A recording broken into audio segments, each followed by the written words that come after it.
Eh ben, on sort de conflit par le dialogue et la politique. Il faudrait à minima qu'un médiateur puisse être nommé. La CGT ne demande pas le dialogue, demande le retrait de cette loi. Vous savez, je respecte la CGT. Il se trouve que l'appréciation que je porte sur la loi travail peut se rapprocher de la CGT.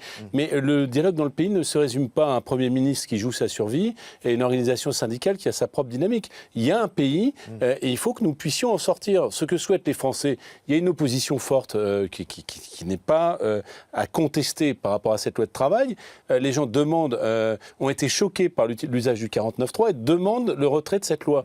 Bien évidemment, quand on arrive à ce degré de crispation, et moi j'ai été très impressionné par les images de violence qui sont celles de casseurs, eh bien il y a une forme de radicalisation et un climat pourri qui s'installe dans le pays. Donc la responsabilité, elle n'est pas celle d'une organisation syndicale, elle est celle d'un gouvernement de comprendre cela.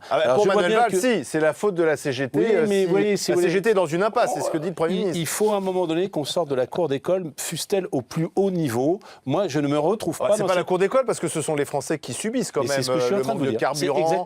C'est exactement ce que je suis en train de dire. Ces violences dans les centres-villes. Le combat de coq entre un leader syndical et un Premier ministre, ça n'est pas au niveau de ce que nous devons faire. Et donc, il faut que nous en sortions. L'utilisation du 49.3 était une violence qu'il ne faut pas reproduire.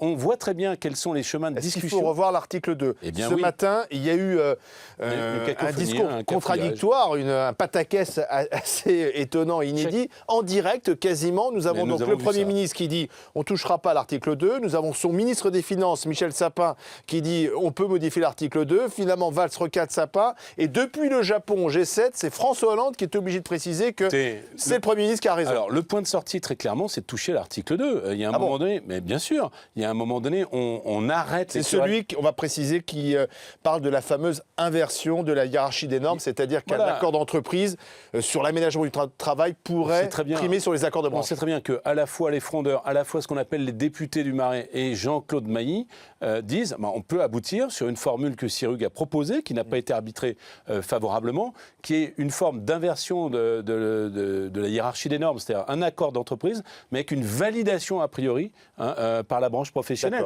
Alors c'est pas formidable, parce qu'en fait il faudrait tout remettre à plat et recommencer. Mais il y a un point de sortie qui est extrêmement identifié. Et ce qui fait que ce point de sortie, à ce stade, je suis certain qu'il sera pris, qu'à ce stade, il n'est pas pris.